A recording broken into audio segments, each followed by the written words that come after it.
ಎಲ್ರಿಗೂ ನಮಸ್ಕಾರ. ನಾನ್ ನಿಮ್ ದಿವ್ಯಾ.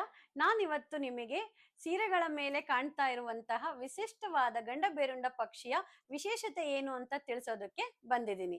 ಗಂಡಬೇರುಂಡವು ಹಿಂದೂ ಪುರಾಣಗಳಲ್ಲಿ ಉಲ್ಲೇಖವಾಗಿರುವಂತಹ 2 ತಲೆಯ ದೈವಿಕ ಶಕ್ತಿ ಇರುವಂತಹ ಒಂದು ಅದ್ಭುತವಾದ ಪಕ್ಷಿ. ಇದು ಅಪಾರವಾದಂತಹ ಧೈರ್ಯ, ಶಕ್ತಿ ಮತ್ತು ಅಜೇಯ ಸಾಮರ್ಥ್ಯದ ಸಂಕೇತವಾಗಿದೆ.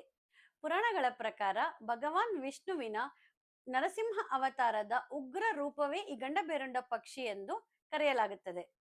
ಇತಿಹಾಸದಲ್ಲಿ ವಿಜಯನಗರ ಸಾಮ್ರಾಜ್ಯ, ಹೊಯ್ಸಳರು, ಕೆಳದಿಯ ನಾಯಕರು ಮತ್ತು ಮೈಸೂರು ಒಡೆಯರವರು ತಮ್ಮ ರಾಜಮುದ್ರೆಯಾಗಿ ಬಳಸುತ್ತಿದ್ದರು. ನಂತರ ಇದೇ ಚಿಹ್ನೆಯನ್ನ ಕರ್ನಾಟಕ ಸರ್ಕಾರವು ತನ್ನ ಅಧಿಕೃತ ಲಾಂಛನವನ್ನಾಗಿ ಅಳವಡಿಸಿಕೊಂಡಿತು. ಗಂಡಬೇರುಂಡವು 2 ತಲೆಯ ಪಕ್ಷಿಯಾಗಿದ್ದು ಇದರಲ್ಲಿ ಅಪಾರವಾದಂತಹ ಶಕ್ತಿ ಇದೆ ಅಂತ ಚಿತ್ರಿಸಲಾಗಿದೆ. ಯಾವ ರೀತಿ ಅಂತಂದ್ರೆ ಅಪಾರವಾದ ಶಕ್ತಿ, ಇದರ ಕಾಲ್ಗಳಿಂದ ಆನೆಯನ್ನು ಕೂಡ ಅದು ಎತ್ತಬಹುದು.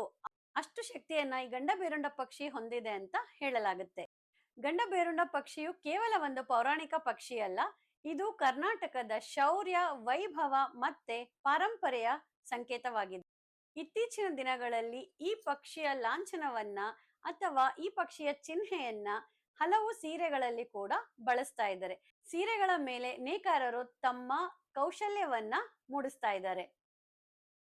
ನಾವು ಕಾಂಚೀಪುರಂ ಸೀರೆ, ಮೈಸೂರು ಸಿಲ್ಕ್ ಸೀರೆ ಮತ್ತೆ ಇಳ್ಕಲ್ ಸೀರೆ, ಈ ತರ ಕರ್ನಾಟಕದ ವಿಶಿಷ್ಟವಾದ ಸೀರೆಗಳಲ್ಲಿ ಗಂಡಬೇರುಂಡ ಲಾಂಛನವನ್ನ ಕಾಣ್ತಾ ಇದ್ದೇವೆ.